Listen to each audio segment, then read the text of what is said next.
Welcome to another episode of the Lookout Podcast. I'm in Helena, Montana, joined by Rory and Chiara, and we are talking today about Mann Gulch. It is the 75th anniversary, and I'm so excited to be here. Thanks for joining me, and I'll have you guys introduce yourself real quick just to get your full names out there. Yeah, I'm Rory Glueckert. I'm the Recreation Program Manager here on the Helena, Lewis and Clark. And I'm Chiara, Cipriano, the Public Affairs Officer for the Forest. Oh, awesome. How long you guys worked here? I forgot to ask you before. Okay, I've been here 8 years. Oh, yeah, and I've been with the Forest Service for 10, and yeah, so it's been a great experience. That's awesome. How about you, Chiara? It'll be coming up on 4 years at the end of September. Oh, yes. I mean, that's a long time for the Forest Service, the way people move around, you know? Like, especially 8 years. Like, that's a long time in one place anymore, it feels like, you know? Right. Well, I love Helena because I actually grew up here. Oh, so really? this was like coming back home. So, and my wife and I and both our young sons, and we love it here. So we're not moving. Yeah, what a great spot, man. I mean, you got water all around, you got rivers, mountains. I mean, It's kind of the best blend. I mean, it kind of makes sense to be the capital because it's a great place to be, you know? That's what we think. Yeah. And then what brought you here? Just the job, or? Yeah, I'd done a trail crew in Glacier and was just so drawn to the mountains out here. And took the first opportunity I had to come back. Oh, nice. Yeah, not too far from Glacier from here, especially the crow flies, you know? Go up through Browning, I guess, probably the quickest route to Glacier from here, huh? Yep, East Glacier. Yeah, right through there, through Browning. Oh, gotcha. Yeah. Yeah, my family place is up there on the Missouri, you know, like right where the Dearborn comes into Missouri. Yeah. Yeah. Nice. Yeah, the family cabin that, like, my great-grandpa who actually bought this, built the place up there, and we still have it in the family. Okay. So. Nice. Yeah, it's kind of where, like, this thing would go is through East Glacier, is, you know, that route. So when he first got it, I mean, it was a little nicer looking back then. So Yeah. trying to bring it back to its glory. I mean, it looks great. Thanks, you can see this thing a mile away. It's shiny. That's the great thing about it, yeah. You know, like, so you kind of see it coming, and I think it draws a little attention. And then the logo, you know, the guy in Missoula drew it up. I tried to do it myself, and it looked worse than, like, a third grader. Like, it was so bad. I have no artistic talent. Stick figures. Yeah, that's how it was. The parachute did not look like it, and the tower was not like a tower. It was a bad deal. But have you guys been out to Mann Gulch before then? Yes, I think both Rory and I were out there on May 22nd, assisting with the restoration of the memorials. Oh, wow. And we'll have another group going in next week to help paint and seal all of the memorials out there. Yeah, I mean, they've been there for a long time. Right, and several were in need of replacement, so those have been, you know, donated in kind by Matt Wetzel's concrete company out of Missoula. Oh, thank you, Matt. That's great. Yeah. And then backcountry horsemen volunteers helped carry them all out and, you know, weighed all the cement memorials and water cement to bring it. Yeah, they brought them in on mules, and they got them all packed up, and it was just really neat to see the memorials on those mules, and then all of the provisions, you know, the concrete, the water. They used lumber bunks to get everything loaded up, and it was really neat to see that. By the time Chiara and I got out of the truck, I mean, they were already up at the ridge line. They were like, "See you guys, we got it, we got it." Yeah. You know, then we hiked in and helped with another crew that came up from the riverside, the Missouri Riverside, and then hiked everything in from the ridge line down into the Gulch. I actually hadn't been into the Mann Gulch to the memorials from there, and so my first time in Chiara's as well was hauling in some of that equipment and the memorials themselves. Oh, it was dang. pretty a powerful experience. Yeah, man, you can feel like there's an energy in there for sure, right? Yes, absolutely. Yeah, and I'll tell more of this story towards the end of our podcast if we have time, but, like, my first time I was really young when I was in there. I mean, it was early 90s, and even as a kid, like, we don't really have a good grasp of things like that, like life and death and things, but, man, you could feel, like, I could feel something bad had happened there, you know, even as a young feller, you know? It was interesting when we were standing there, the wind was, like, really picking up through the dry grasses, and there was this storm that almost kind of broke around us. Like, you could see these dark storm clouds building, and it seemed like it just passed right around where we were working. But it did kind of create that energy and feel. Yeah, you kind of feel like how that gulch can kind of, like, suck the wind right up into it, right? It really did, and, like, throughout the whole day, it just looked like you were going to get hit with something big, and there was a lot of potential of wind and rain behind that, and it just kind of all cleared around us, and it gave us this extra time to work. And I remember sitting there, and we were at lunch, and everyone just kind of looked at each other, and we all knew that we weren't leaving until every one of those memorials was in the ground and secured and properly put in. Oh man, I know. Like, I appreciate. I know everyone appreciates that work. Like, that's awesome. It's such a big event. Like I'm part of a book club called the Lookout Book Club, I think it's called. Man, I hope I'm not messing that up. But the Idaho Fire Lookouts, and kind of they do most of it. I just kind of tag along. Yeah. But mostly Lookout books. But we decided to do the Young Men in Fire book, and so we're just talking about that fire and in the beginning. Have you guys read Young Men in Fire? Oh yeah. Yeah. So like in the beginning, and I read it twice. Well, I'm in my second time now. So I read it before as a smoke jumper because it was like I was trying to like take in anything that was smoke jumper to try to like get an edge on training or whatever it might be to help myself along. And so I read that before I went to jump training, and so it's weird to read it again, and all the praise and stuff he gives the smoke jumpers. Like it was almost it was a little uncomfortable reading it for me. I'm like, man, he really likes smoke jumpers in the beginning, Oh. But he talks about the special area, like even the like geology of the area, and how, which I didn't even know, and I didn't pick it up the first time I read it, but how the gates of the mountains going into it, there is remnants of an arch that used to go from cliff to cliff. So under that, you go under an arch in that corridor if you're heading towards, Mann Gulch Memorial or upriver, like, or downriver. Yeah, downriver, like, I guess. Downriver. Yeah, isn't that wild? Like, I had no idea. And then he goes on to some of the other like cool features about the area and how, like how it's just a special place in general. And then this big tragedy happens there. I guess we should probably go into that. I guess on the tragedy. Who wants to field that one? I guess. Yeah. Well, I will say about the arches too. So you know what this? Hey. So the arches, if you take that the boat ride there from the gates of the mountains where the boat docks are at. Just next time you're out there, and this for other folks too, is just go and try to find them all. There's a bunch of arches throughout that whole river corridor. I didn't even know. Just in some really neat geological things, and it's pretty awesome to see. So just if you're in there again, I'm just saying those arches are pretty neat. Yeah, well, like I think every time I've been in there, it's been not like a real critical eye. It's more like for recreation, swimming, right? And I don't know why. Like last time we were just trying to get through the Mann Gulch or the Gates of the Mountains to that boat dock where the tour starts, because my uncle's on the other side. He's got like at the Oxbow area where there used to be like a restaurant and stuff. My uncle's got a right place there. Okay. Like kind of, is it Log Gulch? Is that the put in? Do you guys know? Log Gulch on the upper. Yeah, on the upper Holter side. Yeah, it's like the last boat launch, I think, right on that road. Yeah, so you put in at Log Gulch and then head past Split Rock, and my uncle's place is down that way. Oh, nice. So they had that old burger joint there, and right. Yeah, that's what you could only boat into it. Yeah, kind of a neat place, and I don't know if it still exists anymore.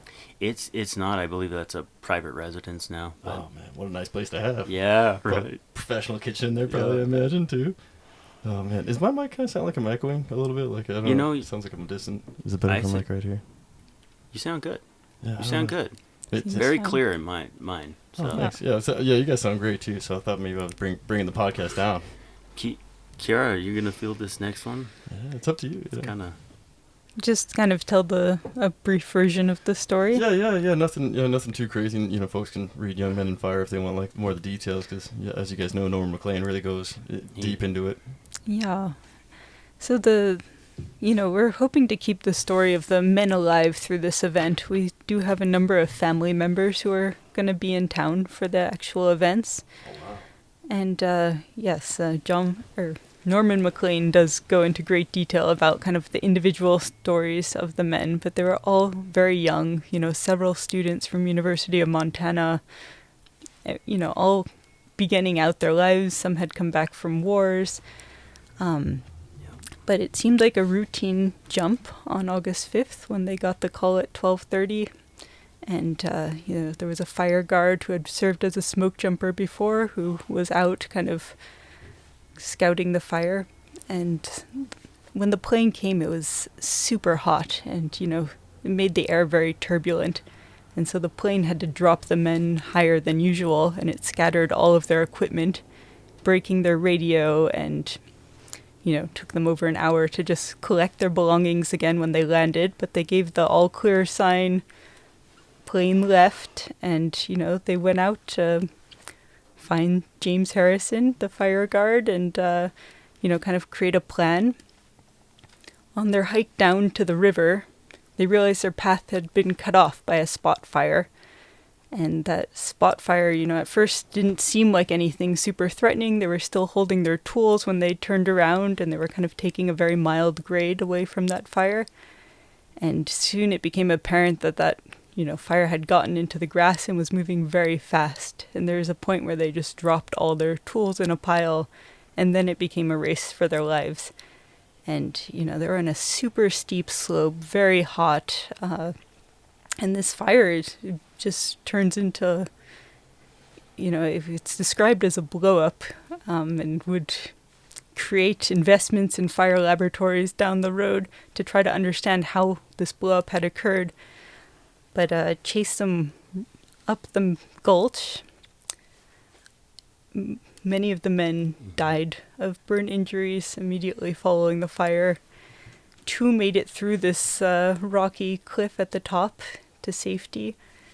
And one, the Wag Dodge, was able to kind of in the moment start defense. I forget what it's called. Like a backfire. It kind of, it has another term when it's like for lying down in.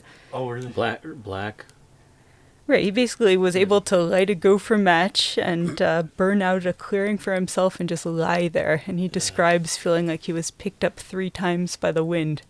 But he did ultimately survive and, had tried to get the other men to come with him and lie in that. But in the chaos of that moment, no one could hear or understand him and, just kept going. Yeah. So...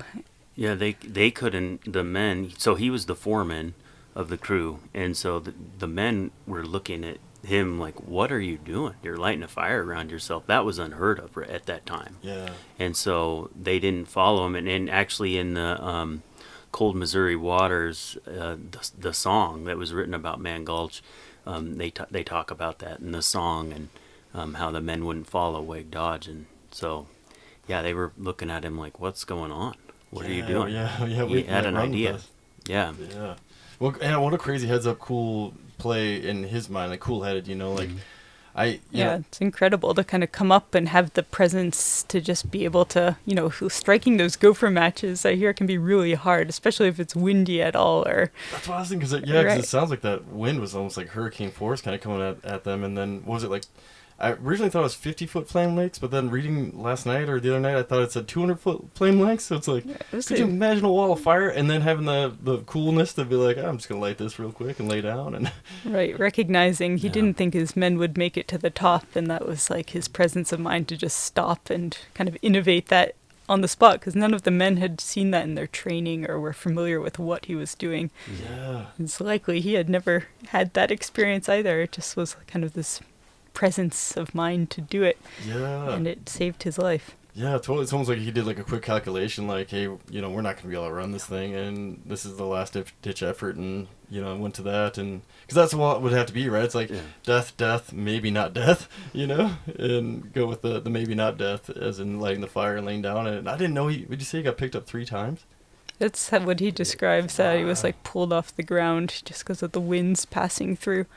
Yeah, it makes sense. And, with a fire, and, he talks about it in the book a little bit, Norm Maclean, Young Men and Fire, about, how a big fire will create its own weather. A lot of times it'll, like, suck air into it, So, I mean, he could have been getting air from 2 different directions, Yeah, and what's really interesting, so even the fire investigator who would come 2 months later to, like, try to understand the blow-up, he had a known heart condition, but he really wanted to test his theories.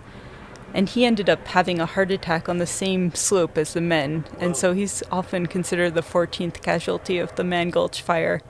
And his death ultimately was what led to, all of his colleagues petitioning to have a dedicated fire lab to try to understand fire behavior and keep future firefighters safe, and also just have an understanding of how the phenomenon of a blow-up occurs.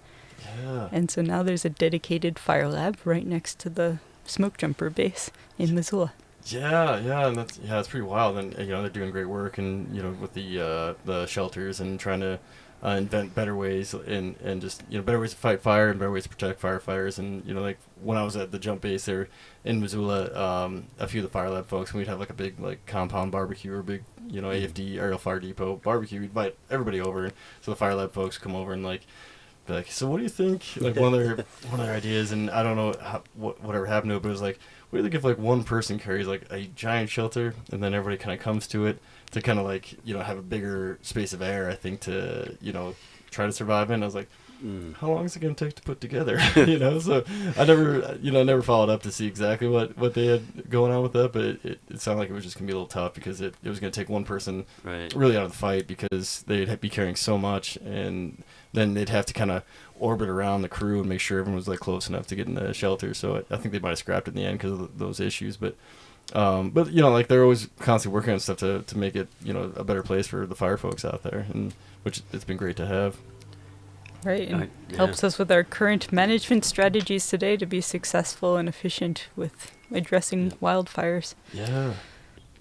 They're very innovative. I was out there for a tour, I want to say about 6 months ago, and all their work with drones that they're doing and being able to drop off supplies and get things to spike camps. It was really neat to see the accuracy that they had on those. Oh, yeah. And it was cool. I was out there about 6 months ago for a tour, and I was just blown away. Yeah, it's very cool, and I don't know, I haven't actually like been out there in a while, but you can kind of tour everything out there, right? There's the NTDP, which is like the R&D department kind of the Forest Service, and then Fire Lab and the jumpers, and so it's a really cool spot of like all this like wildland fire coming together, and just good minds, I guess, coming together to help fight the same fire, I guess. The same reasons? I don't know. Yeah. I'm trying to say in the same direction. Yeah, moving the same direction. I'm trying to be eloquent with my words here, but I'm not that kind of guy, so it's not working. It's all good. Yeah. But yeah, I kind of cut you off, I guess. So like Wag Dodge lights the fire, and then so I mean, right after it's I think it's sometime in the evening, but it's summer, so it's probably still somewhat light.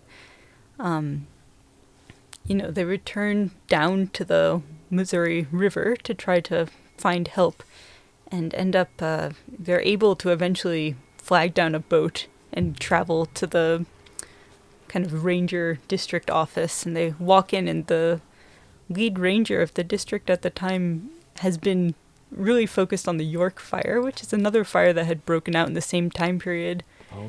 And this is, back in the day where people were just pulled off bar stools to help fight the fire. And so he's trying to manage all of these volunteer recruits to manage the York fire, and then realizes, there's been a huge incident, and they're not sure, they just know that there's almost a dozen people missing, and, they don't have any, like, real understanding of quite what's happened yet and how severe it is. But, the ranger orders stretchers and a rescue crew to come, basically do a recovery of whoever's out there and bring them to medical help. And it's, it's just a kind of a chaotic time of trying to assemble all of the resources they'll need. Stretchers get left behind, and then they have to send a boat back to get them, and they're missing blankets and all these pieces. And I can't even imagine how much stress everyone's under to try to rally at a time where there's fires all over the place, and the unthinkable has just occurred. Smoke jumpers before this point had never faced a fatality. They were kind of always seen as these invincible people who would just always somehow avoid harm. Yeah. And so it wasn't even like a consideration that kind of a thing could happen. Yeah, that's where like Norman McLean in the book kind of described it as, like you said, like they were kind of seen by everybody and themselves as invincible, and so like at first it was sounded like that ranger was just like, what? Like almost didn't believe it. Like just had assumed the ranger was right there when the fire blew up. He had actually describes coming up by boat to kind of check, and he thinks he can hear men working, but then after the blow up occurs, he kind of just assumes they're somewhere else. They've made it to safety. There must be on the other side of the ridgeline. Yeah. And doesn't really seem to have much concern. No one's able to reach him on the radio because, of course, their radio's dead, and Yeah, it's kind of smashed. presumed that they're doing just fine. Yeah. So, yeah, these rescue crews are coming. They're able to transport 2 of the survivors to medical help, but both of them, are burned so severely they pass away by the next day. Oh, jeez. So yeah, coming off the hill, I guess. So there was the 2 that were able to outrun it. Was it Rumsey and Sally? Is that the Yes. last name? Yes. Yeah. And then Wag Dodge, who lit the fire. Man, I wish I knew the name of that fire. It'll I'll be on my way home, or else we'll Google it after this, and I'll be like, oh. Something like defense fire or something Oh, like really? that, where you just burn it to protect yourself. Yeah, it makes sense. There's a name for it, and everyone just, like how it goes. Like people just call it like something that just, like backfire or whatever, and just kind of lives that way. But, so those 3, and well, pretty much healthy. Like maybe like Wag had that injury from the jump, but I think he's pretty much healthy, right? And then same with Rumsey and Sally. But those other 2, like you said, are so badly burned that they don't survive, and everyone else is just dead on the hillside, right? Yeah. So they're slowly, finding people, and, the ranger leaves notes under each, basically with any identifiable things he can find to try to identify who they are. And that's where those monuments are today, is where the bodies were recovered from. What a horrible job that guy had. Holy cow. Yeah. I mean, the ranger's story really does stick with me too, because of just how, I think there's such a ripple effect when there's these tragedies, and we don't often think of, how much of an impact it leaves on those who survive it too. Yeah. And, this ranger's suffered, I'd say. Yeah, absolutely. Quite significantly and going then, through that. There is a manuscript too, from the ranger's wife, right? Oh. And it goes into great detail on some of the things that she was feeling too after the event, and things that happened. There was a lot of guilt, by Wag Dodge, and so there was these residual effects that just transpired, and it wasn't just the fire; it worked its way out. Yeah, because there's the one accusation that his fire might have been the reason why the rest of the jumpers didn't make it, right? And which wouldn't, there's no way. I mean, like that flame front was racing up the hill, like I think it maybe just joined in with the regular flame front is all, I don't think it caused any problems with the rest of the crew. I think they were already in a bad way, but and then I mean, so I've been on fires where it just kind of nuked when it burned super hot, which I'm guessing that did too, which is how it's described. And everything, it's just nothing's alive, no vegetation, everything's just black. And it's a weird, eerie place to be when you're in a canyon like that, when it is just nuked out, burned that hot, and then actually have some bodies, in there. I mean, that had to be just eerie, I mean, I couldn't even imagine, I don't really have the words to describe how bad that had to look and to be on that scene. And especially when, at the time, everyone thought, the elite firefighters that, can't, are invincible, are there dead on the hillside. I mean, I couldn't even imagine walking up on that, is what I'm trying to say, I guess. Yeah, to be on that rescue or recovery team, I think it was probably unimaginable when you got up there and actually started having to do the job. Yeah. When I went into Mann Gulch just about a month ago, I tried to close my eyes and think about all of that, and it was it was hard to. Yeah, right. Oh, it is, man. And you can kind of see how it could happen, and especially if you know the story well, and how Norman MacLean. So folks who maybe haven't read the book Young Men on Fire, Norman MacLean has a map and shows kind of how things transpired and where the bodies were in a canyon, and how the canyon is there, the gulches, I guess, laid out. So it kind of helps picture it. So when you go there, boots on the ground, holy cow. Yeah, and then I guess I don't know when they did. I mean, they did a really meticulous job, because even in the book he talks about how it was around 5 o'clock, I think, when they finally left the jump spot, and then just before was it 4 minutes to 6 is when they finally 5:56 is when the watch stopped on Harrison's wrist. Yeah. Man, I mean that's a really good investigation of down to the finding the watch and recording that. I mean, because I wouldn't even think of it. I'd just be trying to help, and then once I realized that no one was savable at that point, then I'd just be oh man, the families. I wouldn't be thinking about the research part of it. So it's a good thing someone had their head on their shoulders for that. And we've used some of these big events like the watches that stopped at 556, and we've tried to incorporate them into remembering these smoke jumpers for the 75th anniversary. So we are going to have a moment of silence at 556. Oh, awesome, man. During the event at the Capitol building. Man, you guys are doing a great job. I appreciate everything you guys are doing. We Thank talked you. about it a little bit before, but I mean, even like if you guys want like talk about the poster a little bit too, like This poster was well put together by an artist named David Goodson. He printed 350 copies for us. We're going to be selling these, or not we, our partner, the Discovery Foundation, is going to be selling these out of the Forest Service office here in Helena. But our whole planning committee, smoke jumpers, the National Smoke Jumper Association, a bunch of different partners helped us put together this art and just kind of the vision for it. Up top you have Miss Montana, which was actually the plane that dropped the jumpers off. That's the plane, and then the smoke jumpers, and then the poppies on the bottom are for the veterans.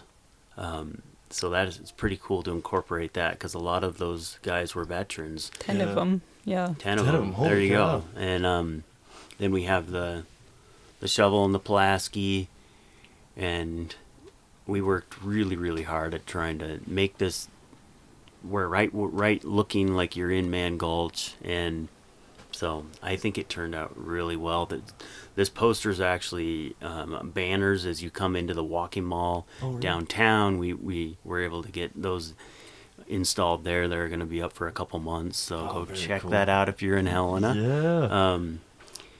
And it's, to me, it seems like it speaks to the period, right? 1949, and this seems like a poster you'd see kind of back then, which I really like too. And for folks who don't know, that Miss Montana is still around, still doing flights around Missoula. It's the state plane of Montana too. So really? It was designated the state plane, I think, either last year or the year before. And yes, still it went to Normandy recently for a World War II anniversary. I feel like they recently, it was a plane that served many purposes. Yeah. And the Miss Montana, the plane, actually came out for the 70th anniversary 5 years ago. I helped lead that event. Oh, really? And so I was able to see Miss Montana in action, and it's really neat. It's like having this big thing flying in the sky. Yeah, because it's all aluminum, right? It's all like chrome. Polished out, chromed out. Yeah, like this, right? Yeah. And really neat to see that plane. I'm so excited to have the plane here. Yeah, and it's so cool. Yeah, it's supposed to do a flyover, right? Or something? Museum of Mountain Flying, manages the plane and keeps it in great condition. And yes, they're working on logistics for bringing the plane over, and we are hoping for a flyover of the Capitol if FAA clearance happens and weather permits. Yeah. It is, a plane that needs optimal flying conditions. Yeah. Can't fly in extreme smoke or hail or rain. Yeah, no instruments, really, right? It's just the old-fashioned ones, like no electronics, I guess is what I'm trying to say, right? It's the old-fashioned way. Yeah, totally. During the 70th anniversary memorial tribute, we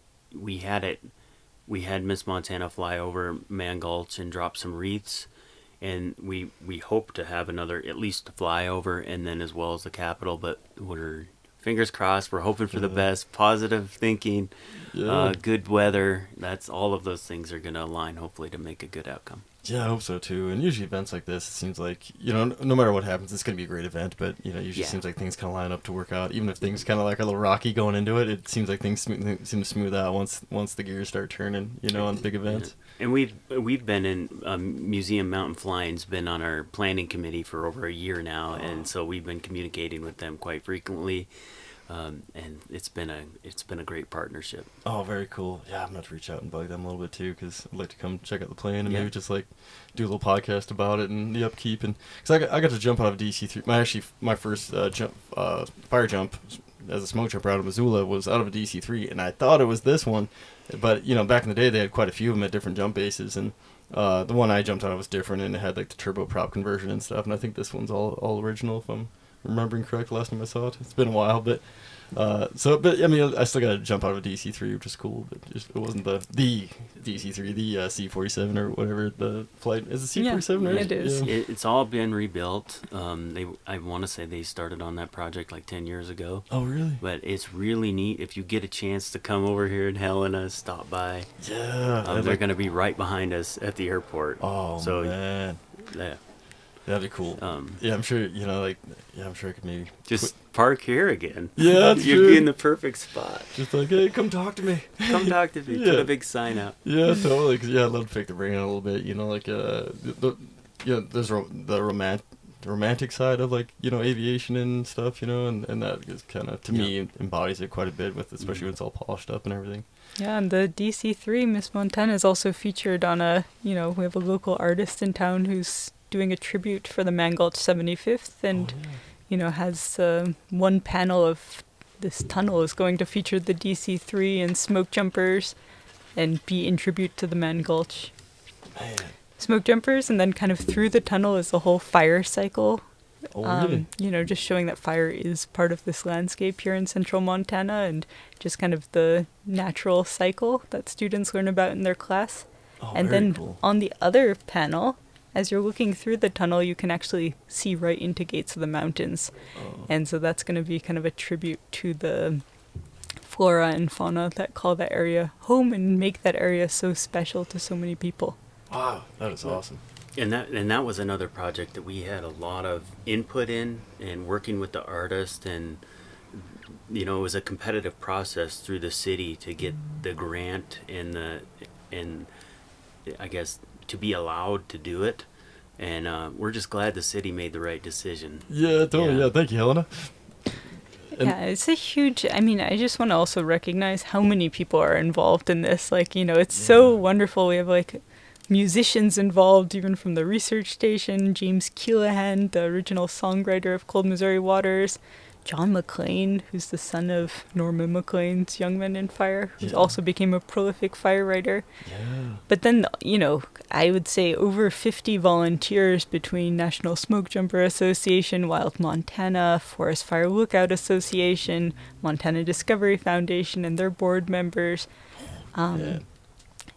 Just, DNRC, so many different entities and volunteers engaged. And it's just really encouraging to see that level of interest and willingness to just go above and beyond to make connections for this team, to look for opportunities. We have someone working on an oral history project and helping with an exploration works exhibit at our local science museum to feature fire ecology and smoke jumping as a way to manage fires. So it's just a huge network at this point. And so it's just such a kind of interesting, Rory and I rarely get the opportunity to be involved in something that's this interconnected.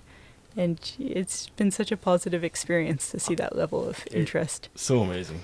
It really is just collaboration, how it should be. Yeah. And just to work with all of these folks and coming together, I'm just amazed that everyone they've stepped up in a big way. Yeah. Because Chiara and myself, we're small pieces in this. This is a huge community of us all moving in the same direction, and it's been really neat to be a part of.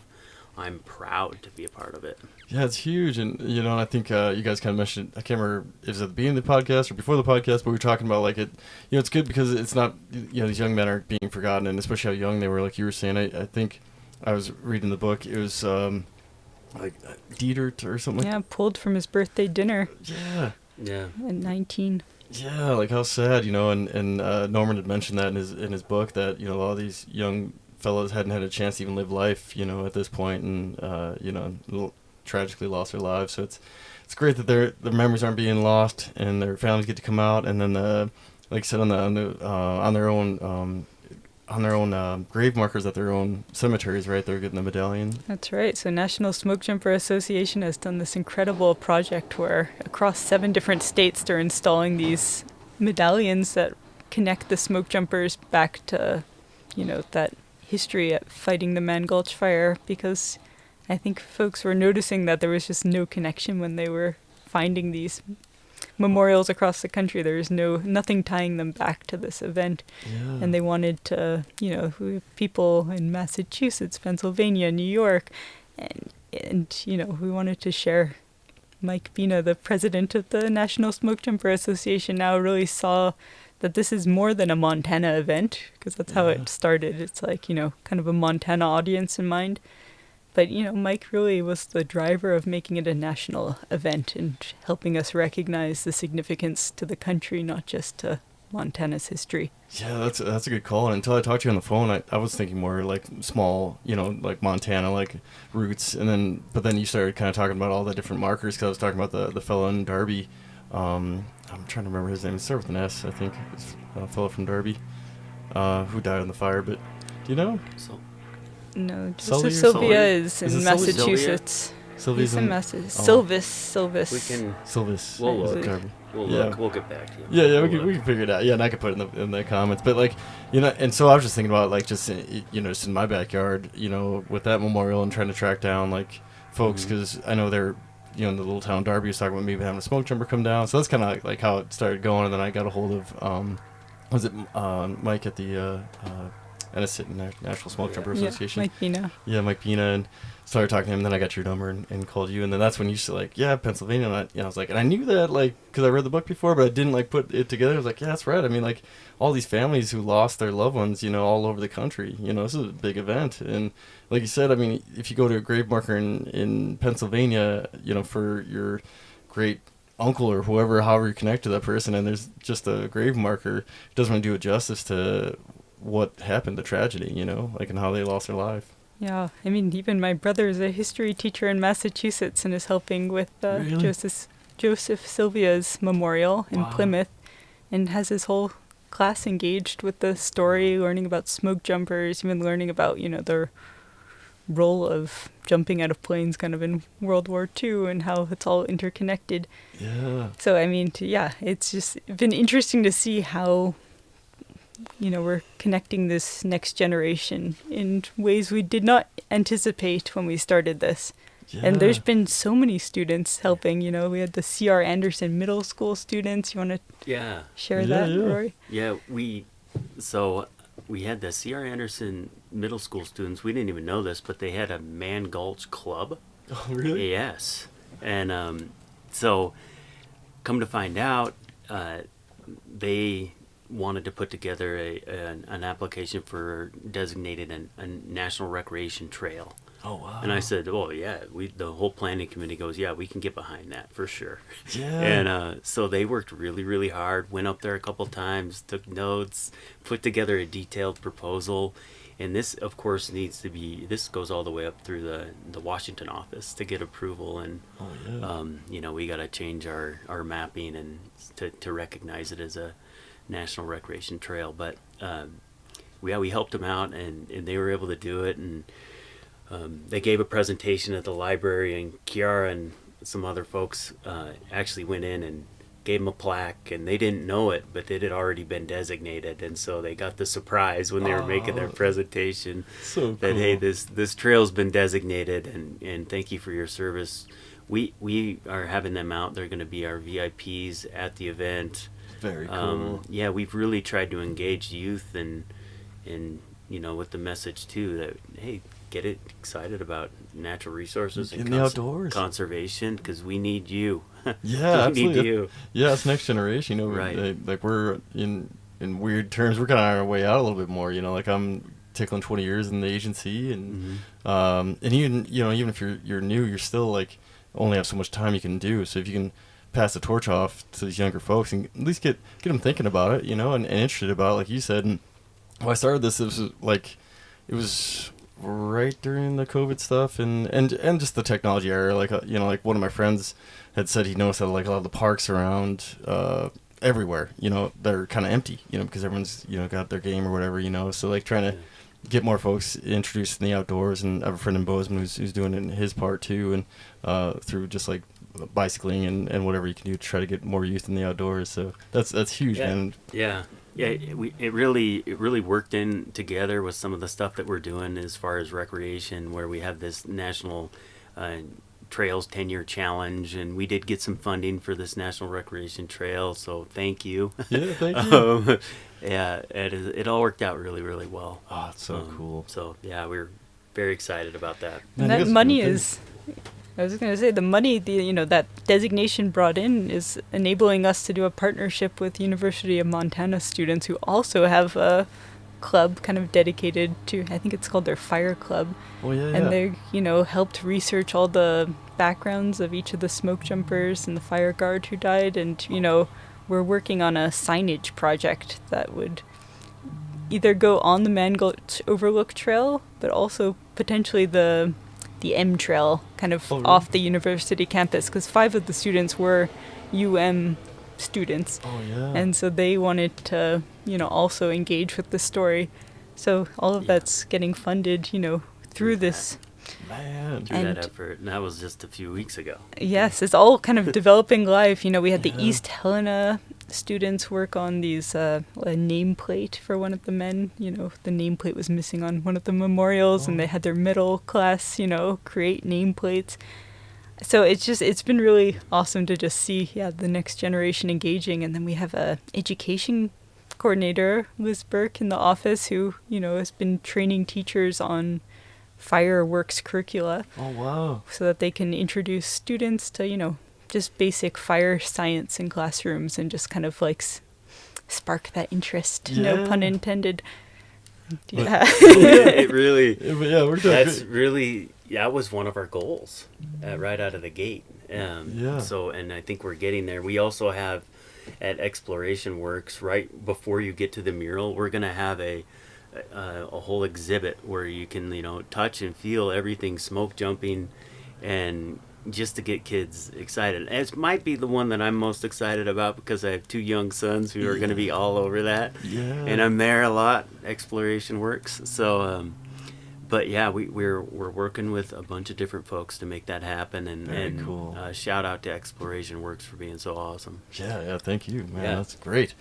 Oh, man, getting the next generation involved. Because, like, as you were talking about it, like, I think we probably talked about fire stuff being in, from Whitehall, but I don't think we went into any of the fire science stuff. Maybe no one was really talking about it back then. I mean, that was like 98 and, early 2000s, so maybe it wasn't as much of a topic, especially with what they know, what I guess we know now with fire science and especially like you guys were talking about the tunnel earlier about like, the benefit of good fire and how it's part of the ecosystem and stuff, and I don't think that was really much of a thought, or at least it wasn't really talked about too much back then. So I think now that we know about these things, or like we remember, because it seemed like Native Americans been doing it forever, so that we're bringing that back around. It's it's good to start them at that younger age to teach them like, not all fire is bad, like good fire prevents the bad fires, so. Right, it's far more nuanced than the Smokey Bear message makes it seem. And now we're understanding that if you can manage landscapes well and use prescribed fire effectively, like you're actually helping the land and ultimately, helping protect the firefighters and not creating very dangerous situations. Yeah. So, that's one thing I'm looking forward to is we have a walking mall event August 4th, and we'll have BLM is going to bring up this fire table where it has, I think it's like 1,000 matchsticks or something, and it demonstrates how defensible space works. You can actually see, it's a live fire table, and you can see how fire moves through different fuel types, and so that will be set up, and then we'll have DNRC and Tri-County Fire talking about what programs are available to homeowners to ultimately create defensible space and hopefully put fewer firefighters at risk. Very cool. Yeah. Man, so August 4th, the Walking Mall. August 5th, the big event at the Capitol. I'll let you take this. I don't want to mess this up. You want to start with the 3rd? Yeah, let's just the 3rd. Let's just go through it. Yeah, it's the 3rd through the 5th for the public events, and then on the 6th, we're having a private event just for family members. I'll get into that one. Yeah. That's a special one for all of us. Yeah. So the 3rd, we have at the Myrnaloy, why am I forgetting the name of the... Higgins Ridge. Higgins Ridge fire was a similar fire, kind of like the same type of blow-up fire that happened. That's going to be filmed. They're going to show that film there at the Myrnaloy. And then followed by that, there's going to be a panel discussion about some of the possible residual effects of that fire that we saw in Mann Gulch. And it'll be there's a whole star-studded panel that will be on there. Including a survivor of the fire who lives in Helena. He's a smoke jumper who survived the 1961 fire. And all of, if you watch the PBS documentary, it does a lot of the men are making ties back to Mann Gulch and what lessons learned. They were fortunate to have a positive outcome. Yeah. Yeah, and his name's Dale Graff. He's actually a resident here in Helena, and he'll be there. And so he's done a couple other talks here on the one up in Great Falls, and I believe one in town too. But so he's a good one to come check out. Oh, so you have to pick his brain, because I'd love to have him on and talk about it. Because he would definitely do it. That'd be great. Because I didn't even know about the Higgins Ridge until like a year ago. And then I was like, holy cow. And that helicopter pilot, I mean, yeah, gosh. that was wild. Mean, they were very lucky. I mean, even the helicopter pilot used to be a smoke jumper, so thinking about them. He wasn't going to give up, that's for sure. And I don't want to spoil it for everyone, but it's a good teaser, though, man. Just come to that event, too. We're going to have 2 showings, actually. We're going to have one for the public and then one for family members, and it's going to be a packed, so... Oh, cool. And then on the 4th, we're going to be in the walkie mall Chiara described about having the fire table and a bunch of our partners out there in the walkie mall. We're going to have some music, and then it's going to be right around the 10 Mile Creek Brewery. Oh. And they're kicking off a beer launch. Oh, yeah. They'll have a beer launch dedicated to the smoke jumpers and the men there in Mann Gulch. And I believe it's called Cold Missouri Waters. Oh, very cool. Very something Cold Missouri Pilsner or something like that. Yeah. And then 5th we'll have the event at the Capitol, and at 5:56 we're going to have a moment of silence, and hopefully we can get the weather to cooperate and the smoke to cooperate with us, that we can get Miss Montana to do a flyover. Yeah. And then, most important to me personally, and really a lot of logistics for our planning committee, but it's all good. On the 6th, we're having family members come out, and what's our total number now on participants? I think we're at around 30. 30.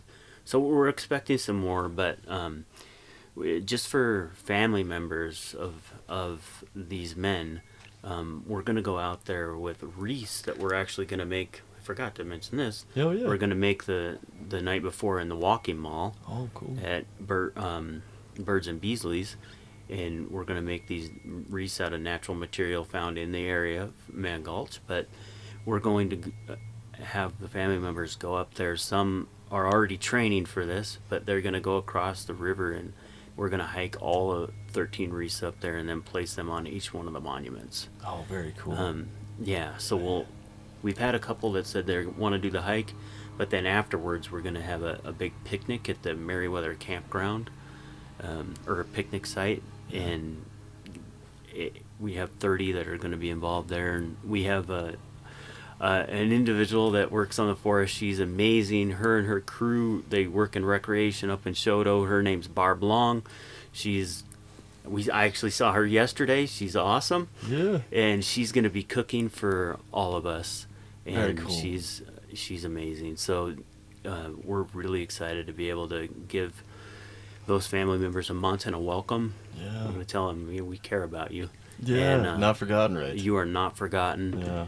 And that's what's going to be the most important to me, is to make sure that those family members feel touched and moved by what we're doing, and feel honored. Yeah, totally. Yeah, and that's part of me wanting to come talk to you guys and kind of spread the word about all this, is that the not forgotten thing. Even though it's 49, long time ago, it's still alive and well in all of our thoughts, and and planning for fires too nowadays. Like you guys mentioned the fire lab earlier. The lessons learned and how the fire lab came out of there, and how we're still taking those hard lessons from a tragedy and applying them today. Mm-hmm. Man, yeah, it's gonna be a great event. Great, what a great way to remember that the tragedy of Mann Gulch, and how those folks can live on. One project we still haven't spoken about is the... Oh, that's not coming. I was like, no. Uh-oh. Yeah. The wind's coming up. Coming up. The NWCG group has worked for several years now on a project to both scan all of the artifacts that were found being, in Mann Gulch. Yeah. Any watches or things like that. Create three-dimensional scans, create a kind of the whole storyline of the fire told by David Turner, who's this, if I were to name one person who knows this fire better than anyone, it's David Turner. He's been doing this, almost 25 years pro bono since he retired from the Forest Service. Oh, wow. He planned the 1999 event. He was the lead, still super engaged with all of our planning efforts, and helped NWCG recreate the story of the fire. And they were able to, put together scientists to kind of show how the blow-up occurred and just kind of do some modeling. And so all of those products are going to be available to the public this summer as well. And then hopefully you'll, be able to kind of do a virtual tour of the area, because it is a really, if those, people want to visit in person, they should come prepared for very exposed terrain, steep terrain, rattlesnakes. So it's not very accessible to the general public. And so this was an effort. All of our events are in Helena to try to engage people locally, but then this is another way people can kind of engage without having to do that. Yeah, and especially a virtual recreation, because like we mentioned earlier, you get on the hillside and you kind of picture it, especially after doing all the research and reading, the Young Men in Fire book and whatever else you might have read or heard about and seen the map, but you don't really, like you can kind of guess what it might look like, but a virtual thing would be as close as it gets to the real thing, to be able to see like how big the flame lengths were and the time frame. Like we were talking like 5 o'clock or so, they left a jump spot.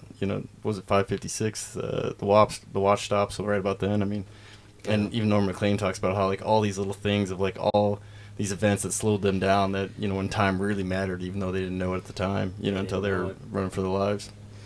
But as as I mentioned earlier about like my story with Mann Gulch, I've been there twice now, and to kind of tag on what you guys were saying about how rough the country is. The first time was in the early 90s. My dad had read the book. And, I didn't know anything about fire. I didn't know anything about smoke jumpers. I was a young kid. And we were up visiting my grandparents here just north of there, kind of by Craig, Montana. And my dad gets wild hair, going to take us all his kids out there, and my stepmom. So it was my older brother, who I'm guessing he was 9, I'm guessing I was 7, and my little brother was 5, I think. And we had like 2 of those old school canteens for water. And I don't think my dad could have picked a hotter day. It was like the end of July, like blue skies, like... And we got like a later start. I wouldn't say we were probably up there till like 10 or 11 before like at Log Gulch we hiked in. Oh, you went from that way. Yeah, and how many miles is that? I mean, that's a good hump. 3, 4. Yeah. Big Log Gulch? Yeah. It's way further. We came in. You're thinking Willow Creek because you drove all the way up to that. Oh, wait, it was Willow Creek then. Yeah, you drove That all was the way to the road. Big Log Gulch would be a very long way to come from, at least 10 miles. I'm guessing you drove all the way up to the... Oh, maybe. Can you go like past the like put in there and keep going? Yep. Yeah. You did probably, right? Yeah, I'm so guessing like, I did. It's yeah. like 4 it was miles. a long time ago. Yeah. Oh, right. Yeah. So 8 miles round trip then, right? Or is that 4 miles round trip? It's 8. 8. Whew, man. I don't know how my little brother made it being 5 years old, man. But so we hiked in. It's probably like 93, I think, 92, 93, 1992 or 93, and like I said, it could have been a hotter day. Like we were about to give up, and my dad was like, he had the book I think with him, and he's like, I swear we're in like Rescue Gulch. Like he's like, this looks familiar, it feels familiar. So, and as you guys know, there's not many trees up there, not much shade. So he puts my stepmom and my 2 brothers and I under this tree to shade up for a little bit, and like we're all thinking like, he's crazy, like he's just taking us on wild goose chase, and so he goes running up the hill and sees like the last marker, like the highest marker. And it was, at the time, that time of year, the grass is cured out and pretty high, just from, the summer growth. And so he sees one kind of barely sticking up out of the grass, and then comes and gets us. And so we go and check it out, and then we hike down to, Wag, because there's a marker right by where Wag Dodge started his fires there? Or? There was. We're looking at putting another board there. Yeah. But at this point, there's nothing prominent marking it. Oh, gotcha. Yeah, because I want to say it was like, or maybe he was guessing, but I think it was like right in the area. And I think in Norman McLean's book, didn't he have like an estimated time of like how fast you'd have to be going, or like what kind of time period you had from that light, right? Yeah, it's incredibly fast. Yeah, like in 20 miles an hour or something like that. Yeah. Really, they've tried to recreate it over the years, and it's just like unthinkable. Yeah, it's crazy that like it was Rumsey and Sally that outran it, right? It's like, it's crazy that they even made it, and like so my dad's like, all right boys, it's time yet. And like, there's no way, of course, I would have been gone, or at 7 years old.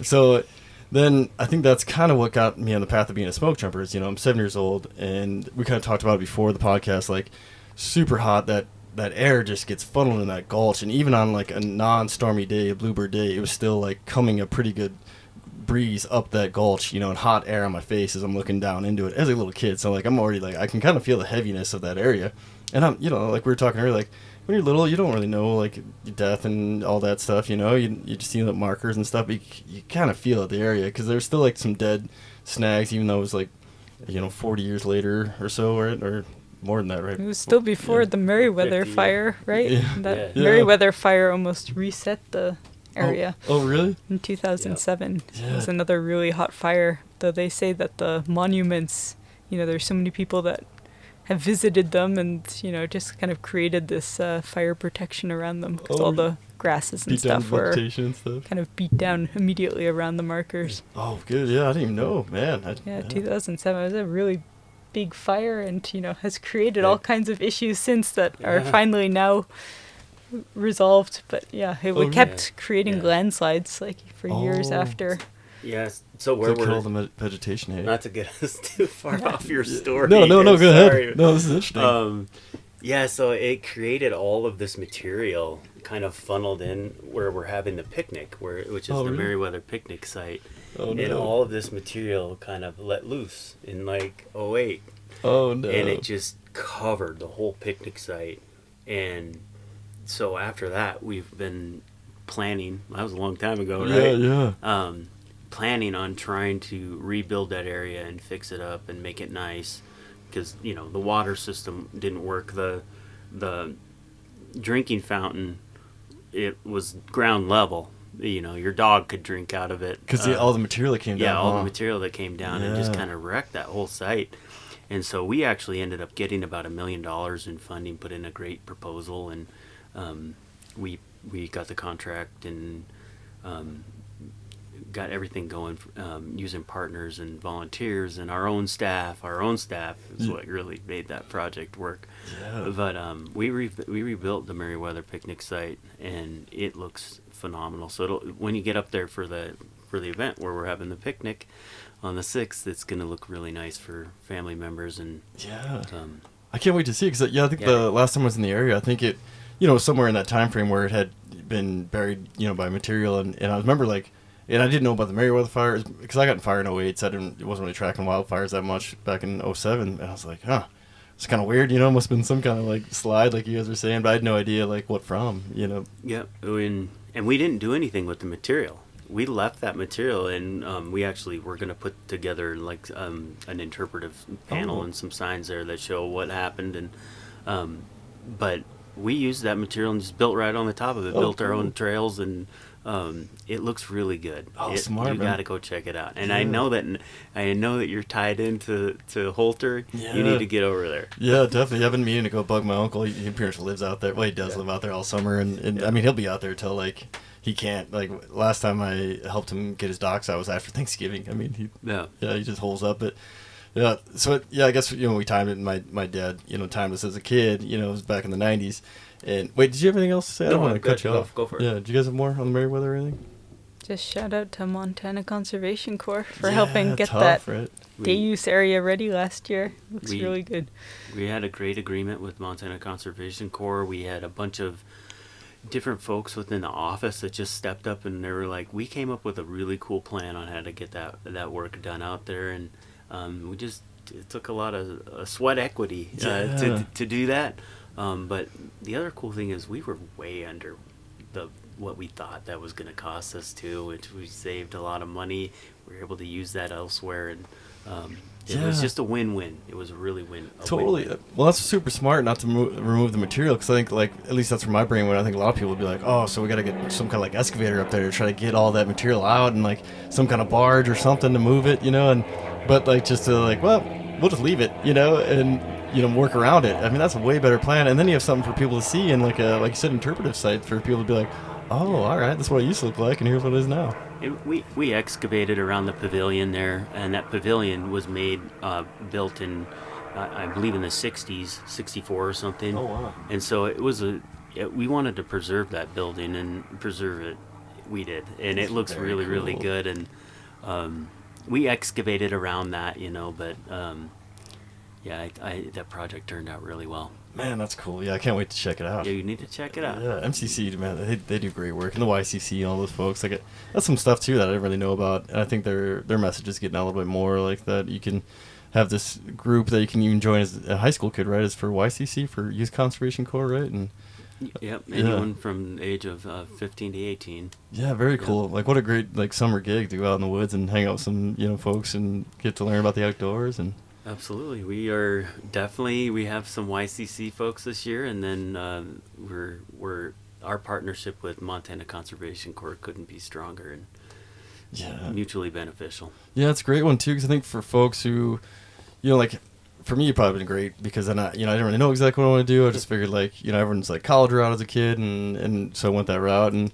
it was okay. I learned a lot, and I got to run track in college MSUB, but I think it would have been nice to go like YCC and MCC, because then it might have kind of funneled me towards a different kind of profession. And I had a good time in fire, and I got to be a smoke jumper. I probably would have ended up there anyways, but it's cool because I think folks can get involved in the outdoors and get a little window into the Forest Service and these agencies where they can make a living out of being outside, and contribute back to like their community, because like these trails that you guys are talking about that you guys have done with the middle school and all those other things. I mean, it's very cool to get a whole community effort to for the outdoors. Yeah, and Chiara and I were both out visiting a Montana Conservation Corps group. We actually just started this year, and we called it the Helena Conservation Corps. Oh, and they're based out of Helena here, and they're mobilizing to each district on the forest, and they're doing work for us. And we went and checked on them yesterday and tied in with them, and it was just really cool to see all the hard work that they're doing out there. Yeah, because I mean, it's a never-ending battle with especially the trails and some of that rehab stuff. I mean, the Selby Bitterroot Frank Church Foundation that we work with a lot, they're volunteers in the Bitterroot. I mean, it seems like once you get done with all the trail systems, you just got to start the whole trek back over, because all the dead and down and everything else that happens, weather, whatever, your road's the trail, and it's just a constant battle. But it's great, rewarding work, because you're making this trail and this system better for folks to enjoy. Sure. Yeah, and the Youth Forest Monitoring Program will be out resealing the monuments next week. So it's another youth program for high school students. And then, of course, the backcountry horsemen are going to be out in the Gates of the Mountains wilderness almost for an entire month doing trail clearing. Wild Montana's volunteering to help with that area. Helena Young Professionals. It's just a huge community effort, and so I just would be remiss if we didn't have a chance to just thank all of these different groups working with us, because it is so much greater than any one entity. Yeah, totally. And I'm glad you mentioned them. And then for folks listening, those groups are so inviting. So if you just are interested, maybe you just want to talk to them, or maybe you want to get involved in some of these projects and help out, or get to hang out with a good group of folks. Like if you're into horses, like you said, the Backcountry Horsemen is a great group. Or if you just want to help out with some trail stuff. I mean, there's all these volunteers that are a lot of retired folks that are in the outdoors, or just want to be in the outdoors, and just a cool group and something to do. I think if you're looking to give back a little bit to your community and be in the outdoors. But the reason why I was telling my story, I guess we're back to it. Yeah, I'll try to be brief, because I don't want to keep you guys too long. So definitely didn't make it as a 7-year-old in that run. So we make it back to my grandma's. We're all dead. It's super hot out that day. And then. And like I said, I kind of surprised I became a smoke jumper because of the heaviness of that place. Looking back on it, you think it would kind of deterred me from fire, but then I going into fire in 08 and then become a smoke jumper. So I rookied in 2013 at North Cascade Smoke Jumper Base in Washington. And at the time, my girlfriend, now wife, I was a college athlete. Like I mentioned earlier, ran college track. She was a college athlete, basketball and soccer. So we're both really fit. We're in running gear when we go to Mann Gulch again in 2013 in August. I wish I knew the day, but I think it was the 10th. Yeah. So I don't think it was the 5th, because that'd been kind of wild if it was. But I wish I could remember the time of what Norman McLean had estimated you would have had to, the time you would have had to be able to run to survive. Because I remember timing us, and I think we would have made it, but just barely. But that's in running shoes, shorts, a tank top, not jeans and logging boots, they're talking about wearing these heavy whites. I mean, for those, and like we were talking about the steep country, and you know, like how gnarly that grade is, and Steep. yeah, and for Rumsey and Sally, right, were the Yes, survivors, to yes. be able to outrun that fire. I mean, that is just like a superhuman feat, I would say, you know. And for anyone who would like to know more about what I'm talking about, it's a boat ride up there. It's pretty easy to go out and check it out, and check it, you know, try to find the time. I know it's in his book, you know, and go give it a whirl, you know. And man, I was in the best shape of my life, and I was like, I don't know if I would have made it, you know. Yeah, and factor in, you know, it was 97 degrees in Helena, potentially hotter there with a fire, you know, creating all this smoke around you. Yeah. You know, it wasn't even clear necessarily where to go for safety because it looked like a solid rock ridgeline, and,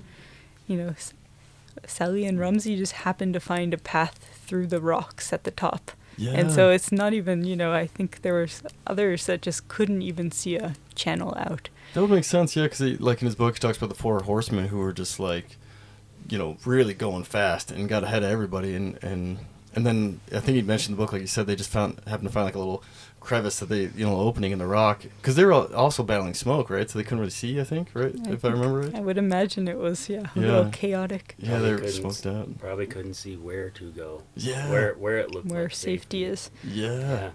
Man, yeah, it was all around them, and that big flame length, especially if it's accurate, that was 200 feet of flame length. Like, holy cow! But well, so yeah, that was the story that I had, and I really appreciate you guys taking time and sharing this. I mean, this is a great event, and man, I mean, it's wild because like the last time I talked to you, I was like, I mean, bigger than I expected, and then coming and talking to you guys today, and all the other things that have come along. Just it's been maybe a month since I recalled you.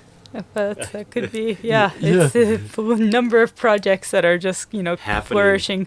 It's happening. It's so cool. And we so can't forget to talk about this coin. Thank God. Really that's why I wanted to leave it out. I'm about ready to forget about it. Yeah. So, the Montana Discovery Foundation is still raising funds for the event. We haven't stopped raising funds. We're still seeking funding for doing everything and trying to do everything. Well, and we had I Fly Big Sky was the company that sponsored this coin. I don't know if your viewers can see it. You can kind of flash it, yeah. But it's got this smoke jumper. It's actually this smoke jumper with the date Mann Gulch. It's going to be on the medallions as well that are on all the grave sites across the country. And then the poster is the back of the coin itself. But we had Kevin Dans, who owns I Fly Big Sky. He's an awesome individual. He's phenomenal. Yeah. And he actually purchased all these coins already, and so we're looking at we're selling these out of the office, and Montana Discovery Foundation is selling those coins out of the office for $20, and they're going to be in like a week and a half or something. So be on the lookout for buying a coin. All the proceeds will go to the event. But yeah, it's cool that he made this commemorative coin and put a lot of his energy and time into really thinking about that. So shout out to you, Kevin Dans. Yeah, thank you, Kevin Dans. And yeah, like all those things that like, you know, like the posters and stuff that you can have to take with you to, you know, because I'm a visual person for me. So like anything that, you know, like a t-shirt from fire or whatever, you know, like that I can like, that'll jog my memory to something, you know, like so like to have something you can, that's a good cause, you know, that you're donating back, but also you get to take something with you like a coin. We talked about one of the wildland firefighter banquets on the Flathead Wildland Firefighter Banquet. They're giving coins to folks who were, I think everyone who bought a ticket, or maybe if you bought a raffle ticket. I can't remember how the coins work, but it's kind of cool to be able to like, you know, have that piece of the event to take with you home, you know. So something like this I think is a really good idea. It really turned out good. Go ahead. Yeah, Montana Discovery Foundation ultimately is where we want to turn people for more information if they're interested in learning more. They're selling David Turner's new book. They'll be selling posters, these coins, all kinds of things, and they are the primary partner for all the funds raised. They help fund the NSA Medallion Project. They've funded, you know, applied for Visit Helena grants that funded all the advertising down Last Chance Gulch in Helena. And so, yeah, they've been a fabulous partner, you know, who is championing this effort, because we as, obviously, federal employees can't raise monies and can't, you know, do half the things that are happening, but with partners we can. And so it's just really been awesome to see them kind of take on that role. And so they have the whole schedule of events on their website. They have all the partners recognized, all the corporate sponsors, and then any product or event happening, you'll probably find it on their landing page. So yeah, beyond even just this, right? Like if there's other events going on, and is it mostly Helena area with them, or? They're also kind of sharing the schedule of all the memorials across the country. So, cool. That schedule is on their website as well. So, yes, that's where we'll refer people to. If you're interested in learning more, I think they're going to start selling these with the help of Wild Montana to ship them wherever they need to go in the country. Oh, very cool. But I think mid-July was their plan, or early mid-July is when you'll start to be able to, buy things if you're interested, or, but all the schedule of information is there now. Oh, yeah, very cool. And so limited run on these and limited run on the posters, too, for folks who are interested? Yeah, so when they do come out, get on it. Yeah, jump on it. Yeah, for sure. I'll keep my eye on that coin when it comes out. Oh, man. Well, I appreciate it all. Is there anything else you guys want to cover before I let you guys go? Thanks so much, Thanks Luke. for having us. Yeah, looking forward to seeing you in August. I appreciate that. When this showed up today at the office, I said, all right, this could get interesting. Yeah, it looks a little better from the outside, I think. But all right. Yeah. Thanks for having me. Yeah, thank you guys. I appreciate thanks, it. Luke. Yeah, and sure there'll be some more stuff down the road we'll meet up and talk about, because there's just constantly stuff going on that's very cool, and this just happened to be one of the events that kind of bridge this relationships between like me and you guys. So I'm sure there'll be some more stuff we'll cover down the road. But I appreciate you guys taking the time to come on. Yeah, we'll have to exchange contact information, and that's what I was gonna say. So when you get into town, we can hook up. Absolutely, yeah. Cause I'd love to bug you guys some more. Thanks for everybody who's tuning in and listening. And I'll try to put all the websites in the description of this video on YouTube. Was it Discovery Montana and all the other partners? Montana Discovery Foundation. Montana Discovery Foundation, perfect. Yeah, they are the champions for driving a lot of this. So I couldn't thank them enough for everything. Yeah. It's a different lane for them than conservation education, and so they've stepped up in a big way. Huge. Yeah, and like you were saying, it's Chiara, like we can only do so much as agency employees, so having the partner step up to fill those gaps is huge, and then it makes one nice relationship, and events like this that are incredible. So, and if everyone if you can pencil this in your calendar, this podcast will be out in a couple weeks, so beginning of August, pencil it in and just come down to Helena if you don't live here, and check it out. If you do live here, it's easy for you to make the event. Thanks again, everybody, for tuning in.